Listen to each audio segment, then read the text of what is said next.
Ինչ կանեիք, եթե Աստված ձեզ հետ խոսեր, բայց ոչ ոք չհավատար, նույնիսկ եկեղեցին։ Պատկերացրեք, մի ամբողջ ազգ նոր է ընդունել քրիստոնեությունը։ Բոլորը սպասում են, թե որտեղ պետք է կառուցվի առաջին գլխավոր տաճարը։ Եվ հանկարծ նրանց հոգևոր առաջնորդը հայտարարում է, որ Քրիստոսն ինքն է իջել երկնքից և կրակե մուրչով ցույց տվել տեղը։ Բայց գիտեք, թե ինչն է ամենասարսափելին։ Նրան ոչ ոք չի հավատում։ Ամբողջ արքունիքն ու հոգևորականները նրան մեղադրում են ստի և խելագարության մեջ։ Այսօր մենք կբացահայտենք, թե ինչպես մեկ մարդ, լքված բոլորի կողմից, ստիպված եղավ մենակ դուրս գալ իր իսկ ժողովրդի դեմ։ Ինչպես նա ապացուցեց իր ճշմարտությունը, երբ նույնիսկ ամենամոտ մարդիկ նրանից երես թեքեցին։ Բայց ամենակարևորը, դուք կիմանաք այն սարսափելի գաղտնիքի մասին, որը թաքնված էր հենց այն հողի տակ, որի վրա Քրիստոսը հարվածեց իր մուրչով։ Մի գաղտնիք, որի պատճառով բոլորը վախենում էին նույնիսկ մոտենալ այդ վայրին։ Այս պատմությունը կստիպի ձեզ հարց տալ. արդյոք ես կհավատայի, թե կմիանայի ամբոխին։ Պատրաստվեք ցնցվելու։ Բաժանորդագրվեք հիմա և մեկնաբանություններում գրեք ձեր քաղաքը, տեսնենք, թե քանիսն ենք մենք։ Խավարը թանձրացել էր Արարատյան դաշտի վրա։ Լուսինը, որպես արծաթե մանգաղ, հազիվ էր ճեղքում ամպերի թանձր շղարշը, ստեղծելով մի տեսարան, որը միաժամանակ և վեհ էր, և տագնապալի։ Լռություն էր, բայց ոչ խաղաղ։ Այդ լռությունը լի էր սպասումով, լարվածությամբ և մի ողջ ազգի չարտասանված, բայց հոգին կրծող հարցով. Ուր պիտի կանգնեցվի այն տաճարը, որը պիտի դառնար նոր հավատքի սիրտը, քարեղեն աղոթքը և հայոց ինքնության հավերժական խարիսխը, մի վայր, որը պիտի վկայեր աշխարհին, որ այս հողի վրա Աստված ինքն է ընտրել իր ժողովրդին։ Վաղարշապատի հեթանոսական մեհյանների փլատակների մոտ, որոնց սևացած քարերը դեռ կարծես հիշում էին զոհաբերությունների կրակն ու արյունը, մի համեստ խցում ծնկաչոք աղոթում էր մի մարդ։ Նրա հագին հասարակ վանականի զգեստ էր, կոշտ ու քրքրված, բայց նրա ուսերին դրված էր մի ամբողջ թագավորության հոգևոր ճակատագիրը, մի բեռ, որը կարող էր կքել նույնիսկ ամենահզոր հսկային։ Դա Գրիգորն էր, լուսավորիչը։ Նրա դեմքը, որ փորագրվել էր 14 տարվա խորվիրապյան տանջանքներով, որտեղ օձերն ու կարիճներն ավելի ողորմած էին, քան մարդկային մոռացությունը, այժմ լուսավորված էր ներքին մի կրակով, որը չէր կարող մարել ոչ մի երկրային փորձություն։ Նա աղոթում էր ոչ թե բառերով, այլ իր ողջ էությամբ։ Նրա հոգին ճչում էր առ Աստված. «Տեր, լսիր ծառայիդ ձայնը, որը հասնում է քեզ ոչ թե շուրթերից, այլ սրտի խորքից։ Դու քո անսահման ողորմությամբ լույս սփռեցիր այս հողի վրա, որը դարերով խարխափում էր կռապաշտության խավարում։ Դու բժշկեցիր մեր թագավորին, որի մարմինն ու հոգին այլայլվել էին մեղքից, և մկրտեցիր մեր ժողովրդին Արածանիի սուրբ ջրերում։ Բայց հիմա մենք կանգնած ենք խաչմերուկում, կույր ու անօգնական։ Մեր ձեռքերը մաքուր են, մեր սրտերը բաց, բայց մեր աչքերը չեն տեսնում ճանապարհը։ Ցույց տուր մեզ այն վայրը, ցույց տուր այն հողը, որը դու ընտրել ես, որտեղ պիտի փառաբանվի քո սուրբ անունը հավիտյանս հավիտենից»։ Նրա ձայնը խզվում էր։ Հոգնածությունը, որ կուտակվել էր տարիների ընթացքում, ծանրացել էր նրա մարմնի վրա, բայց նրա ոգին անկոտրում էր, ինչպես Արարատի գագաթը։ Մի քանի թաղամաս այն կողմ, արքայական պալատում, որտեղ մետաքսե վարագույրներն ու ոսկեզօծ պատերն իզորու չէին խաղաղեցնել մեկ մարդու անհանգիստ հոգին, չէր քննում նաև Տրդատ III մեծ թագավորը։ Նա, ով վայրի խոզի կերպարանքով թավալվում էր փոշու մեջ, ուտում էր խոտ և մոռացել էր իր մարդկային էությունը,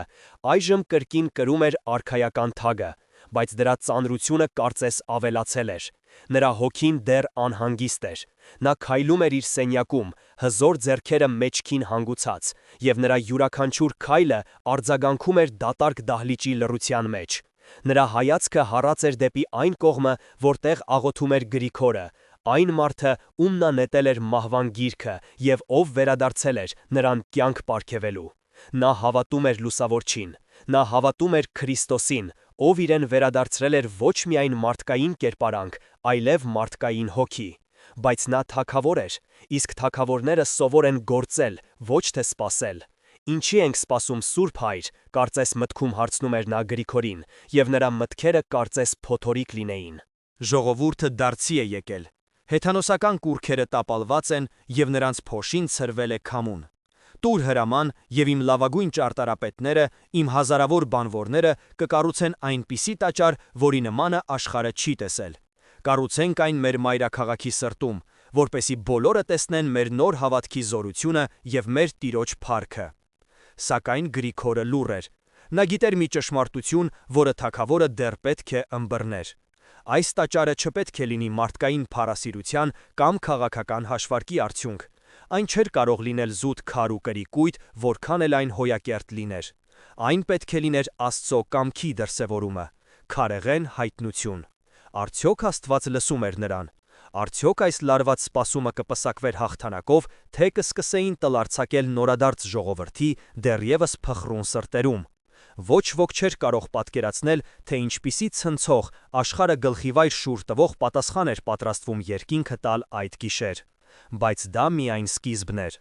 Այն, ինչ տեղի ունեցավ հետո, պետք է ընդմիշտ փոխեր ոչ միայն հայոց պատմությունը, այլև հավատքի մասին մարդկության ունեցած բոլոր պատկերացումները։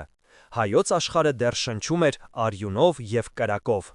Ընդամենը մի քանի տարի առաջ Տրդատ թագավորի հարովարտակները թնդում էին երկրի բոլոր կողմերում, հրամայելով բռնել, տանջել և մահվան մատնել յուրաքանչյուր քրիստոնյայի, ում հավատքը համարվում էր ապստամբություն, ոչ միայն աստվածների, այլև թագավորի դեմ։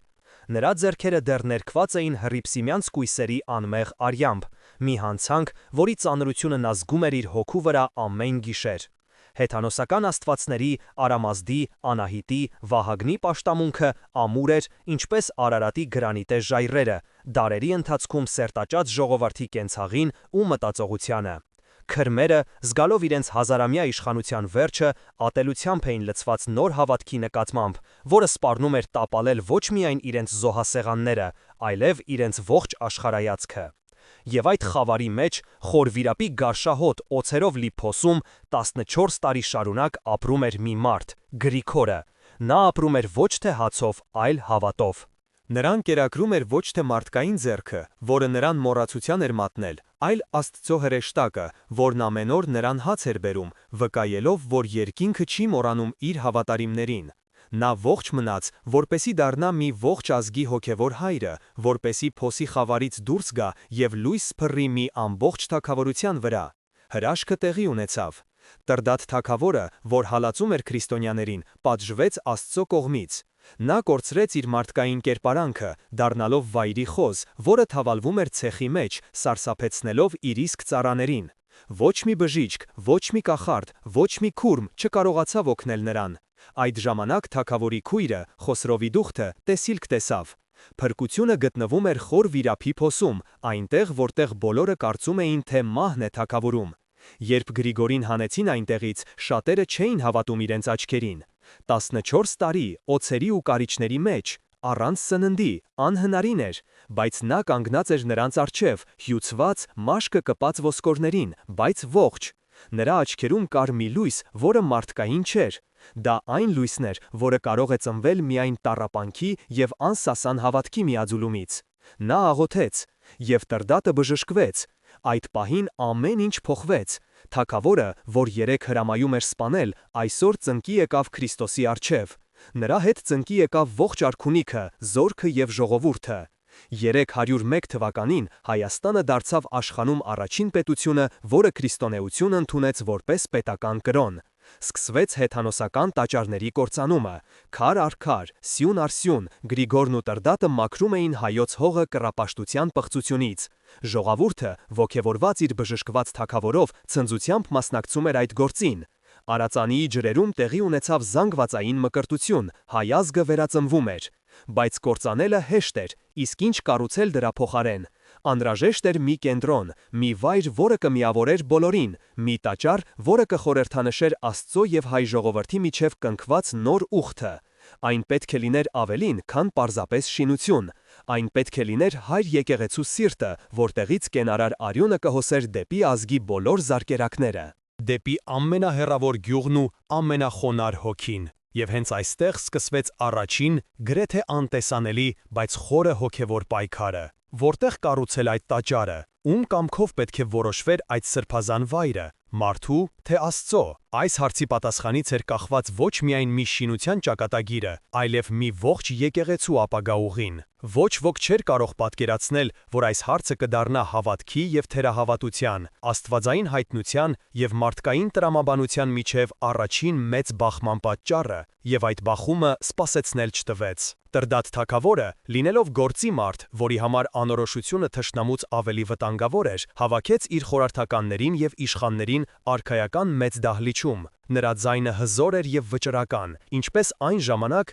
երբ նա իր զորքերին մարտի էր տանում, և այդ ձայնից դահլիճի քարե պատերը կարծես դողում էին։ Նա չէր սիրում սպասել, հատկապես երբ իր թագավորության ապագան էր դրված խաղասեղանին։ «Մենք կկառուցենք մեր մայր տաճարը Վաղարշապատի կենտրոնում», հայտարարեց նա, մատնացույց անելով քարտեզի վրա մի կետ, որը բոլորին քաջ հայտնի էր։ Այնտեղ, որտեղ կանգնած էր Անահիտի մեհյանը, որի ոսկե արձանը ես ինձ ձեռքով տապալեցի, թող բոլորը տեսնեն, որ մեր Տերը հաղթել է կուռքերին։ Դա կլինի զորության և հաղթանակի խորհրդանիշ, որը կերևա մեր երկրի բոլոր ծայրերից։ Իշխանները հավանության գլխով արեցին։ Դա տրամաբանական էր, քաղաքականապես ճիշտ, խորհրդանշական, այն կցուցադրեր ոչ միայն նոր հավատքի, այլև թագավորական իշխանության ուժը, բայց Սուրբ Գրիգորը, որ ներկա էր ժողովին, լուռ էր։ Նրա լռությունը ավելի բարձր էր խոսում, քան ցանկացած առարկություն, և այդ լռության մեջ կար դարերի իմաստություն և երկնային հանգստություն։ Տրդատը նկատեց դա։ Նրա համար Գրիգորի լռությունը ավելի անհանգստացնոր էր, քան բոլոր իշխանների բուռն ելույթները միասին վերցրած։ «Սուրբ Հայր, դուք համաձայն չեք», հարցրեց նա, ձայնի մեջ հարգանք կար, բայց նաև մի փոքր անհամբերություն, որը նա փորձում էր թաքցնել։ Գրիգորը բարձրացրեց իր հայացքը. «Տեր արքա, մարդկային տրամաբանությունը իմաստուն է, բայց Աստծո իմաստությունը անսահման է։ Մենք չենք կարող մեր հավատքի տունը կառուցել քաղաքական հարմարավետության կամ հաղթանակի ցուցադրման հիմքի վրա։ Այս տաճարի հիմնաքարը պետք է դնի ինքը, Տերը։ Մենք պետք է աղոթենք և սպասենք նրա նշանին, որովհետև մարդու կառուցածը մարդը կարող է և քանդել, իսկ Աստծո կառուցածը հավերժ է»։ Իշխանների շարքերում տրտունջ սկսվեց։ Սպասել, ինչին։ Հեթանոս քրմերի մնացորդները դեռ թաքնվում էին լեռներում ժողովրդի մեջ կասկածներ սերմանելով։ «Տեսնում եք, ձեր նոր Աստվածը ձեզ մենակ է թողել, նա նույնիսկ տուն չունի ձեր երկրում», շշնջում էին նրանք, փորձելով թունավորել նորահավատ ժողովրդի միտքը։ Մի տարեց իշխան, որի անունն էր Աշոտ և որի պապերը եղել էին Վահագնի քրմեր, ոտքի կանգնեց։ Նրա դեմքը կնճռոտ էր ինչպես հին մագաղաթ, բայց աչքերը խորամանկ էին։ «Սուրբ Հայր, մենք հարգում ենք ձեր իմաստությունը, որը ծնվել է խոր վիրապի տառապանքներից, բայց ժողովուրդը սպասում է, անորոշությունը վտանգավոր է, այն նման է ժանգի, որը կամաց-կամաց քայքայում է ամենաամուր զրահը։ Միգուցե Տերը արդեն խոսել է թագավորի միջոցով, չէ՞ որ նա է Աստծո օծյալը այս հողի վրա»։ Սա խորամանկ փաստարկ էր, այն հարվածում էր երկու թիրախի, շոյում էր թագավորի ինքնասիրությունը և կասկածի տակ դնում Գրիգորի դիրքորոշումը, ներկայացնելով այն որպես անտեղի համառություն։ Տրդատը նայեց Գրիգորին, նա պատառ էր լինում։ Մի կողմից իր թագավորական պարտքն էր գործել արագ և վճռական, ցույց տալ իր ժողովրդին, որ իրենց նոր հավատքը ամուր հիմքերի վրա է։ Մյուս կողմից, իր սրտի խորքում նա գիտեր, որ լուսավորիչը ճիշտ է, նա տեսել էր հրաշք, նա գիտեր, որ Աստված գործում է ոչ մարդկային օրենքներով։ «Մենք կսպասենք», վերջապես ասաց Տրդատը, լռեցնելով բոլորին։ Նրա ձայնը հնչեց վերջնական ու անբեկանելի։ «Բայց աղոթիր, Սուրբ Հայր, աղոթիր, որ Տերը շուտով խոսի, որովհետև իմ համբերությունը, ի տարբերություն քո հավատքի, անսահման չէ»։ Ժողովը ցրվեց, լարվածությունը օդում կախված մնաց, ինչպես ամպրոպից առաջ։ Գրիգորը վերադարձավ իր խուցը։ Նա գիտեր, որ սա պայքար է ոչ թե թագավորի կամ իշխանների դեմ, սա պայքար էր գայթակղության դեմ, գայթակղության ամեն ինչ անելու արագ, հեշտ և մարդկային տրամաբանությամբ։ Եվ նա սկսեց աղոթել այնպիսի ուժգնությամբ, ինչպես երբեք, որովհետև զգում էր, որ սա միայն սկիզբն է մի մեծ փորձության։ Իսկ ինչ կլիներ, եթե Աստված լռեր։ Այդ հարցը սկսեց տանջել ոչ միայն թագավորին, այլև ինքը լուսավորչին։ Օրերը դառնում էին շաբաթներ, շաբաթները ամիսներ։ Երկինքը լուռ էր, կարծես պղնձից ձուլված լիներ, և ոչ մի աղոթք չէր կարողանում ճեղքել այդ անխոս պատնեշը։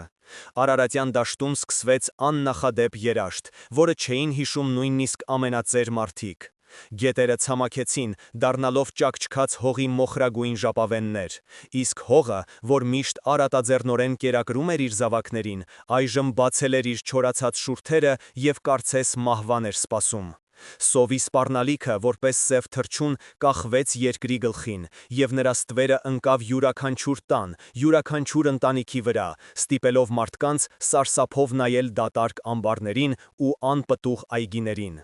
Ժողովրդի մեջ խուճապ սկսվեց, որը շատ ավելի արագ էր տարածվում, քան ցանկացած հիվանդություն։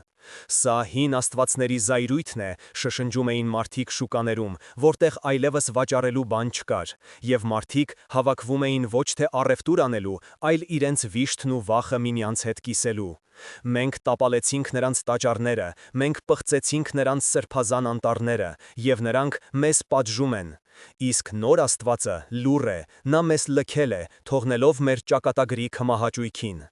Այս խոսքերը օձի թույնի պես սողոսկում էին մարդկանց սրտերը, սպանելով հավատքին նոր ծլարձակած սերմերը։ Հեթանոս քրմերի մնացորդները, որոնք մինչ այդ թաքնվում էին լեռների խոր ձորերում, դուրս եկան իրենց թաքստոցներից, ինչպես գիշատիչներ, որոնք զգացել են զոհի թուլությունը։ Նրանք գիշերները գաղտնի ծեսեր էին կատարում, զոհեր մատուցելով հին կուռքերին, աղոթելով անձրևի համար։ Եվ մի օր, մի փոքրիկ, հազիվ նշմարելի անձրև տեղաց հեռավոր լեռներում, մի անձրև, որը նույնիսկ չհասցրեց թրջել հողը։ Բայց դա բավական էր, որպեսզի նրանք հաղթականորեն հայտարարեին. «Տեսնում եք, Վահագնը լսեց մեզ, ձեր Քրիստոսը խուլ է ձեր աղոթքների հանդեպ, որովհետև նա օտար Աստված է, և այս հողը նրան չի ընդունում»։ Հավատքի հիմքերը, որոնք դեռ նոր էին դրվել, սկսեցին սասանվել։ Ինչ կասեն հավատացյալները, գործոնը դարձավ ամենօրյա գլխացավանք ոչ միայն թագավորի, այլև Գրիգորի համար։ Նույնիսկ ամենաամուր քրիստոնյաները, ովքեր իրենց աչքով էին տեսել Տրդատի բժշկությունը, սկսեցին կասկածել. միգուցե իրենք սխալվել են, միգուցե հապճեպ որոշում են կայացրել։ Տրդատ թագավորը կանչեց Գրիգորին։ Նրա դեմքը մռայլ էր, ինչպես ամպամած երկինքը, և նրա աչքերում այլևս չկար այն հիացմունքն ու երկյուղացությունը, որով նա նայում էր լուսավորչին իր բժշկությունից հետո։ Սուրբ Հայր, ես այլևս չեմ կարող սպասել, իմ ժողովուրդը տառապում է, իմ թագավորությունը քաոսի եզրին է, մենք պետք է ինչ-որ բան անենք, ցույց տանք նրանց, որ մեր հավատքը ուժեղ է, հրամայիր սկսել շինարարությունը, հիմա, որևէ տեղ, դա կհանգստացնի ժողովրդին, կփակի չար լեզուները, և միգուցե Տերը, տեսնելով մեր ջանքերը, կողորմա մեզ և անձրև կուղարկի։ Գրիգորի սիրտը կծկվեց, նա տեսնում էր թագավորի ցավը, նա լսում էր ժողովրդի տառապանքի ձայնը, ճնշումը անտանելի էր։ Միգուցե թագավորը ճիշտ է,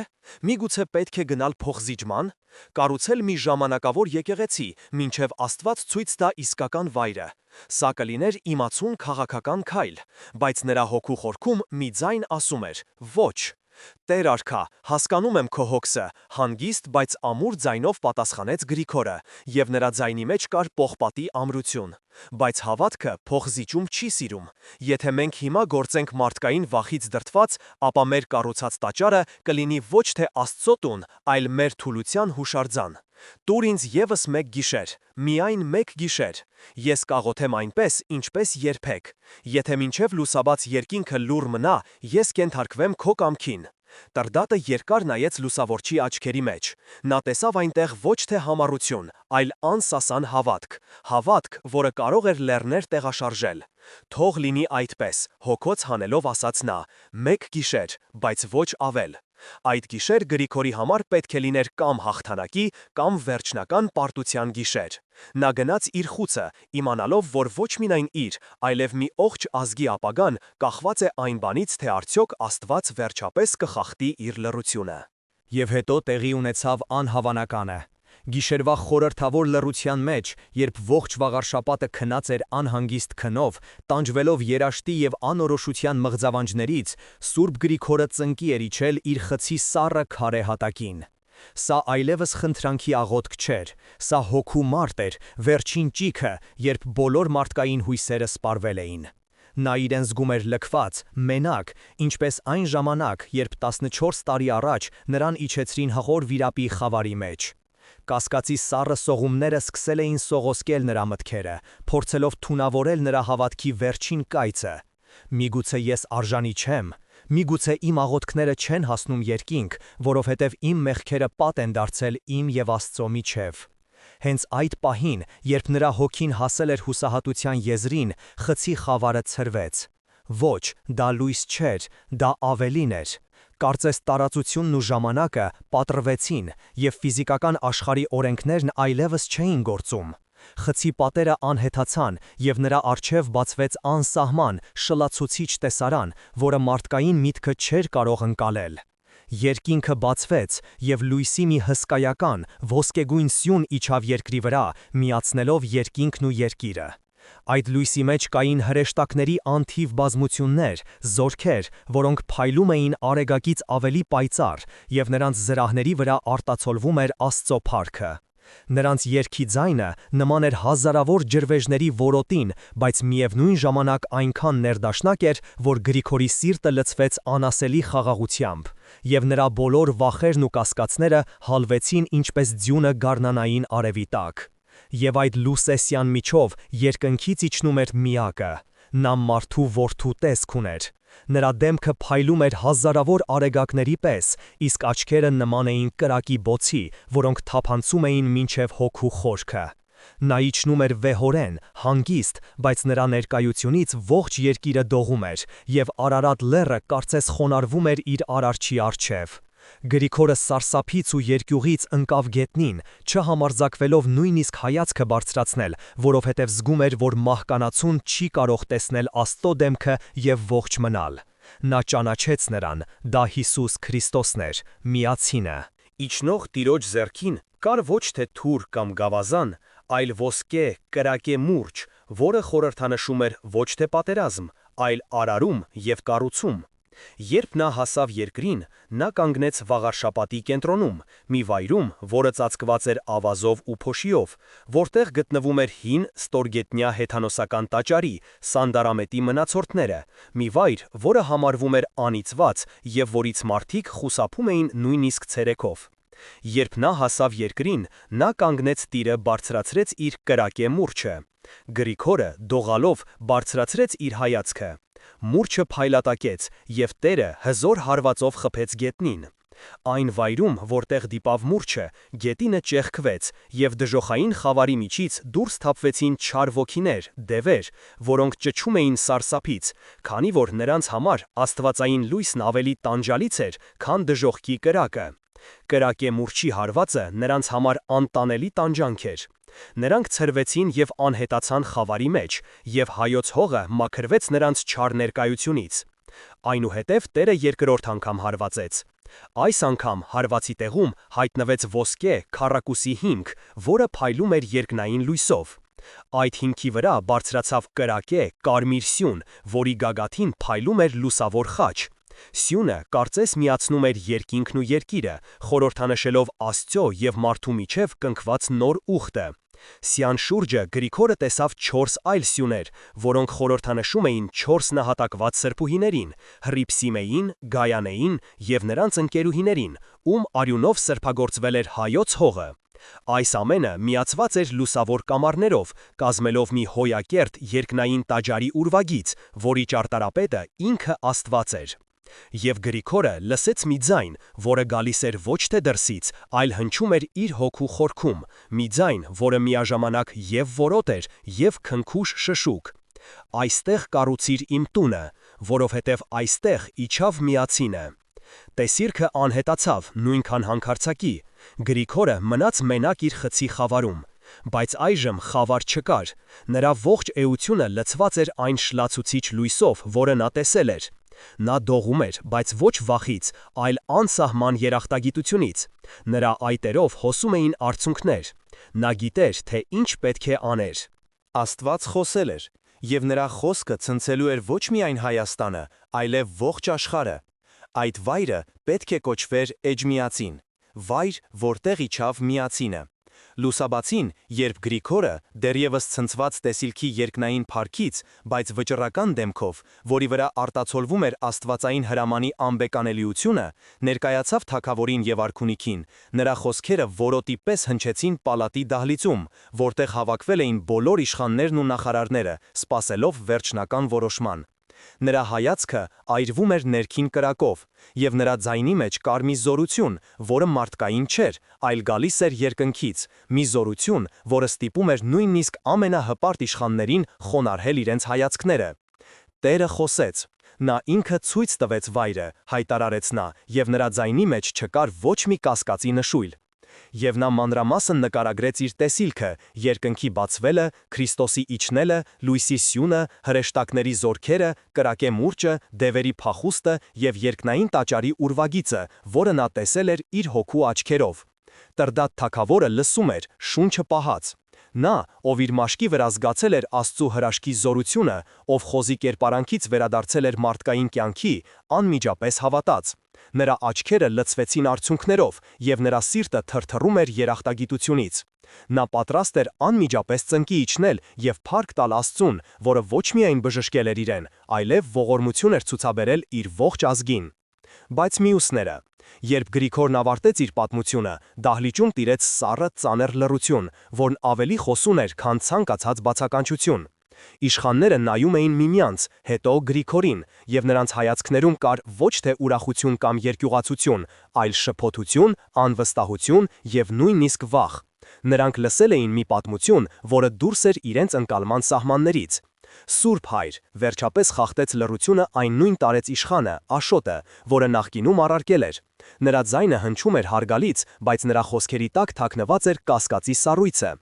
Մենք չենք կասկածում ձեր սրբությանը, բայց… Տեսիլք, երազ, ինչպես կարող ենք վստահ լինել, որ դա Աստծուց էր և ոչ թե… Ձեր հոգնած մտքի արդյունք, որը ծնվել է երկարատև աղոթքներից ու պահքից։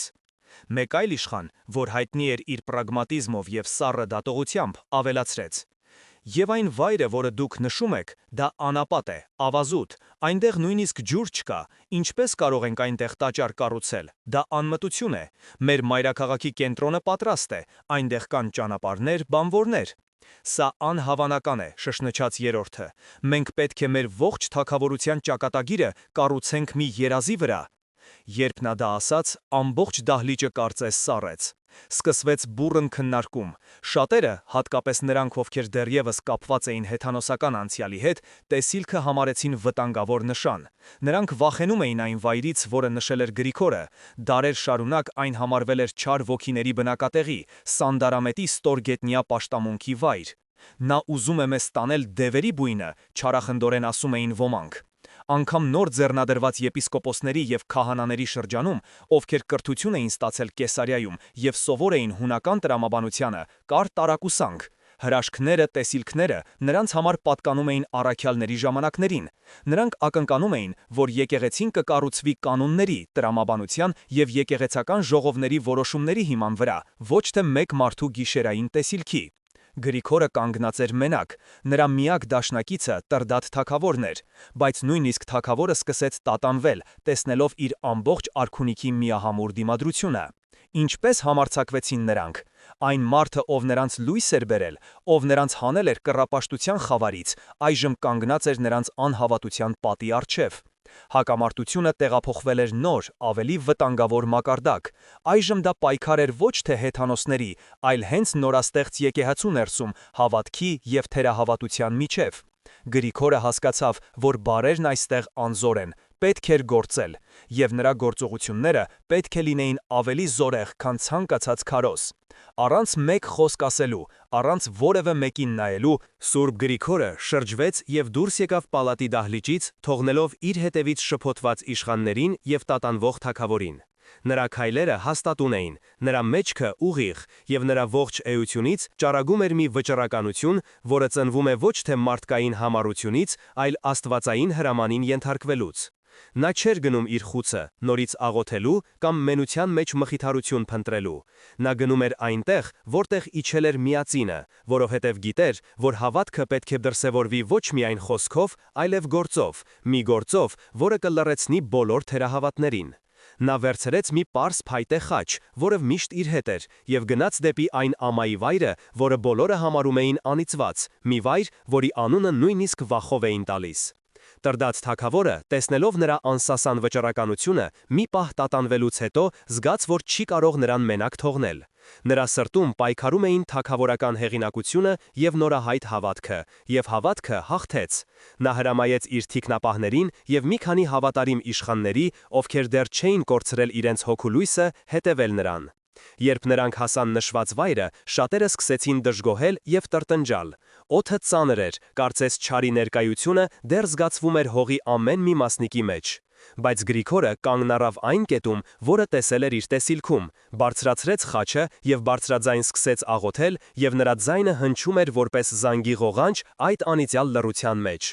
Հանուն Հոր և Որդվո և Սուրբ Հոգվո, թող այս վայրը մաքրվի ամենայն չարությունից, թող փախչի այստեղից սատանան իր բոլոր զորություններով, որովհետև այս հողի վրա կանգնել է մեր Տեր Հիսուս Քրիստոսի ոտքը, և այն այժմ սուրբ է հավիտյանս հավիտանից։ Հետո նա խաչով գծեց ապագա կաճարի հիմքերը, ճիշտ այնպես, ինչպես տեսել էր տեսիլքում, ոսկե հիմք, կրակե սյուներ, լուսավոր կամարներ։ Նա վերցրեց մի քար, որը ընկած էր իր ոտքերի մոտ, և դրեց այն որպես առաջին հիմնաքար, որպես ապագա մայր տաճարի անսասան հիմքի խորհրդանիշ։ Այդ պահին ամբողջ եկեղեցին սառեց։ Հանկարծակի, պարզ, անամպ երկնքում հայտնվեց մի ամպ, և լույսի մի շող ճեղքեց այն, ընկնելով ուղիղ այն վայրի վրա, որտեղ կանգնած էր Գրիգորը։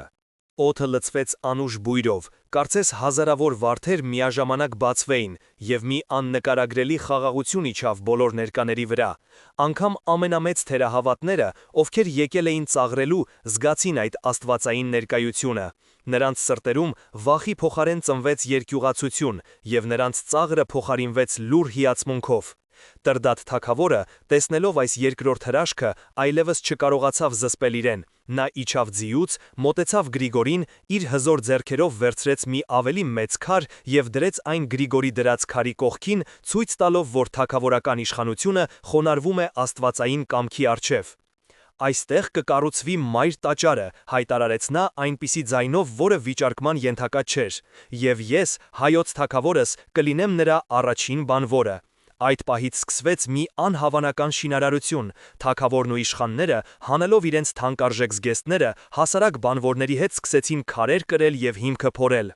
Ժողովուրդը, տեսնելով իր թագավորի և լուսավորչի օրինակը, ոգևորվեց և հազարներով սկսեց հավաքվել օգնելու սուրբ գործին։ Կանայք ջուր էին բերում, երեխաները փոքր քարեր էին տանում, և մի ողջ ազգ միավորվել էր մեկ նպատակի շուրջ՝ կառուցելու իր հավատքի տունը։ Երաշտը մոռացվել էր, սովը նույնպես, մարդկանց սրտերը լցվել էին հույսով և ուրախությամբ։ Սա պարզապես շինարարություն չէր, սա աղոթք էր մարմնավորված քարի մեջ։ Սա մի ազգի վերածննդի պատմությունն էր։ Բայց չարը երբեք չի քնում, և նա պատրաստում էր իր հակահարվածը, մի հարված, որը պետք է հասցվեր այնտեղից, որտեղից ոչ ոք չէր սպասում։ Տաճարի շինարարությունը ընթանում էր աննախադեպ թափով, կարծես ոչ թե մարդկային, այլ հրեշտակային ձեռքեր էին կառուցում այն։ Քարերը, որոնք բերվում էին Արարագի լանջերից, կարծես իրենք էին գտնում իրենց տեղը պատերի մեջ, և շինարարությունը վերածվել էր մի հոգևոր տոնախմբության, որտեղ յուրաքանչյուրը իր լուման էր ներդնում։ Բայց հենց այդ միասնության և հոգևոր վերելքի պահին հեթանոս քրմերի մնացորդները, որոնց առաջնորդում էր Արձան անունով մի չար ու խորամանկ քուրմ, պատրաստում էին իրենց վերջին և ամենասարսափելի հարվածը։ Նրանք գիտեին, որ բացահայտ պայքարում պարտվելու են, ուստի ընտրեցին դավադրության և ստի ճանապարհը, որը կարող էր թունավորել նույնիսկ ամենաամուր հավատքը։ Մի գիշեր, երբ Տրդատ թագավորը մենակ աղոթում էր իր սենյակում, Արձանը, օգտվելով պալատական դավաճանների օգնությունից, գաղտնի ներս սողոսկեց։ Նրա տեսքը սարսափ էր ներշնչում, նրա դեմքը դաջված էր հեթանոսական խորհրդանիշներով, իսկ աչքերում վառվում էր ատելության կրակը։ «Տրդատ», շշնջաց նա, և նրա ձայնը նման էր օձի սվսվոցի։ «Դու կարծում ես, թե հաղթել ես, դու լքել ես քո հայրերի աստվածներին և հետևել ես մի օտարականի, որը քեզ խաբել է։ Գրիգորը ոչ թե Աստծո մարդ է, այլ քո հոր Խոսրովի սպանողի, Անակ Պարթևի որդին։ Նա եկել է ոչ թե քո հոգին փրկելու, այլ քո թագը խլելու և իր հոր վրեժը լուծելու համար»։ Այդ խոսքերը կայծակի պես խոցեցին Տրդատի սիրտը։